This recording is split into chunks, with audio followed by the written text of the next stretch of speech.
This is an awesome feeling when you are so close. The emptiness just flies away. You console all. If we could stop the time right now, we feel the night is upon us. We fall in you.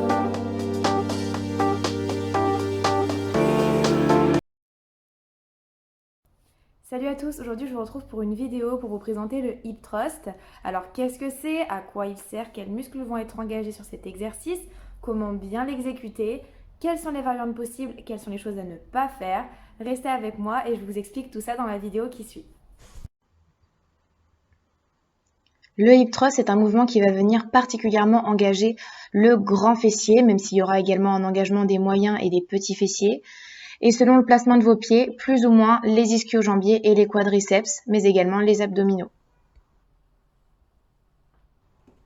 Sur cet exercice, gardez un angle de 90 degrés entre les cuisses et les mollets. Vos omoplates servent de point de pivot, c'est ce qui va vous permettre de garder le dos droit et de ne pas cambrer. Le regard suit le mouvement.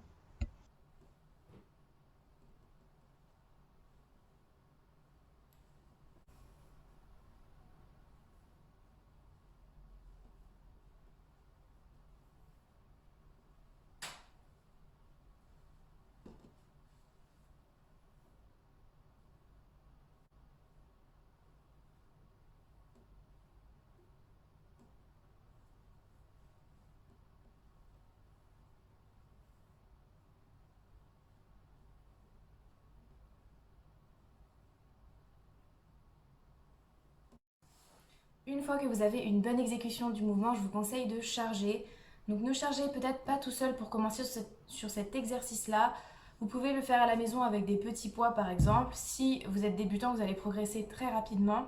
Surtout que le muscle fessier, c'est le plus gros muscle de notre corps et il peut supporter très lourd. Donc vous pouvez vraiment y aller sur la charge, mais accompagné si vous commencez le mouvement, est important de le faire à vide avant pour avoir un bon placement. Moi, je suis chez moi, donc j'ai pas de barre. Je vais prendre 2 haltères pour vous montrer.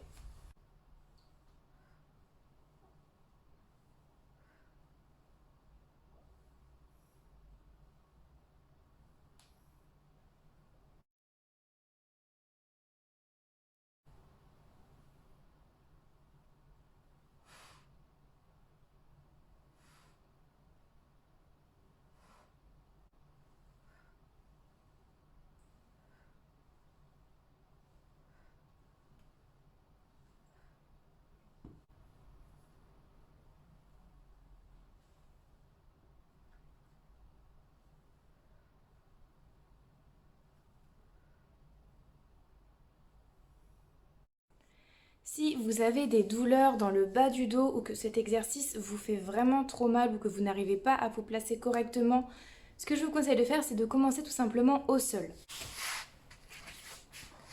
Alors pour le hip thrust au sol, l'exécution reste la même, hein. On va toujours garder le bassin en rétroversion. Donc on fixe bien le bassin, on l'envoie vers l'avant, on serre le périnée, on serre les abdos, les fessiers et on monte avec les fesses et pas que avec le dos.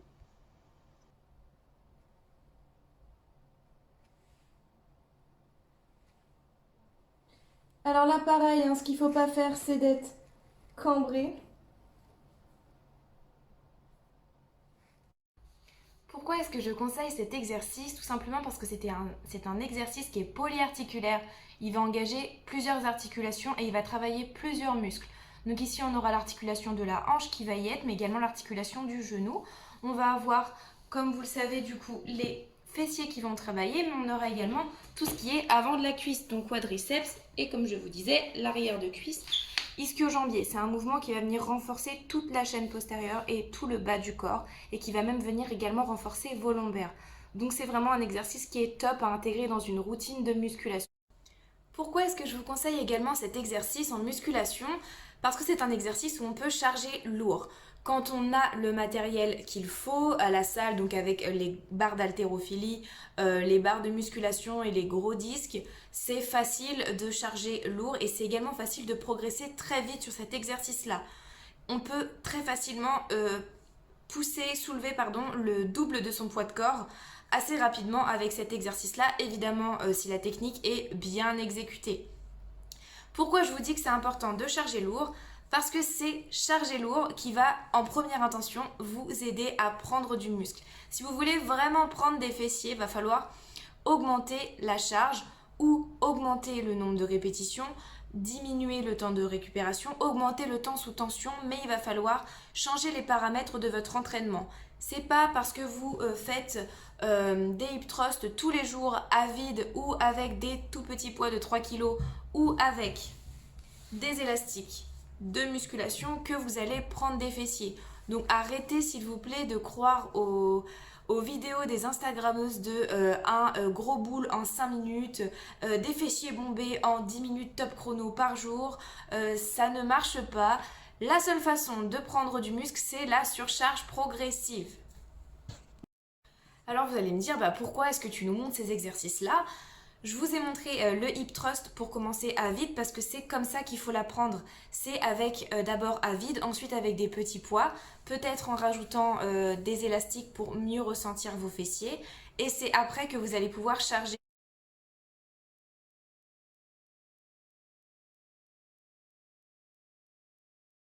Ça va pouvoir vous aider dans plusieurs points. Tout d'abord, ça va pouvoir vous aider à ressentir le fessier si par exemple vous avez du mal à sentir vos fessiers sur certains exercices.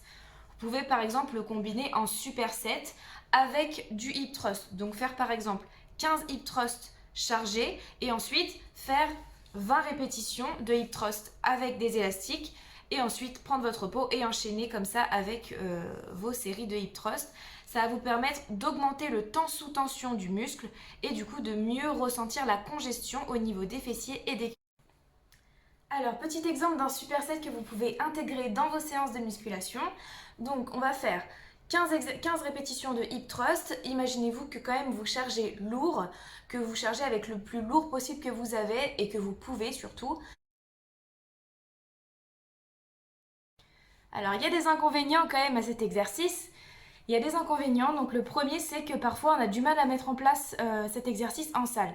Parce qu'on ne sait pas trop à quelle hauteur de banc est-ce qu'il faut se régler, on ne sait pas trop comment s'installer, on ne sait pas trop comment faire. Donc ce que je vous conseille de faire, ça va être de vous installer de façon à avoir un angle de 90 degrés au niveau entre les cuisses et les mollets. Donc il faut que ça fasse un angle de 90 degrés. Des petits conseils également si vous pratiquez le hip thrust en salle, ça peut vite vous faire mal quand vous placez la barre, donc sous le nombril en général, ça peut vous faire mal au niveau des os s'ils sont apparents, ça peut vous faire mal au-dessus du pubis, bref ça peut vous faire mal là où vous mettez la barre tout simplement. Donc c'est important d'avoir les boudins de renforcement autour de la barre, mais aussi de rajouter une serviette en plus. Et si vous avez des tapis qui sont mous dans votre salle ou un tapis normal en règle générale, vous pouvez le placer également pour protéger.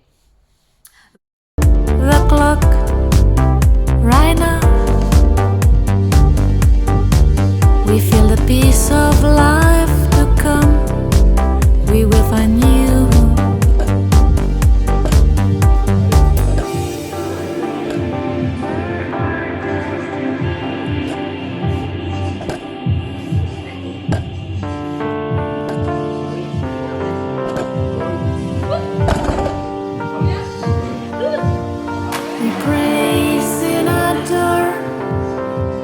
Stone of your walls, we die.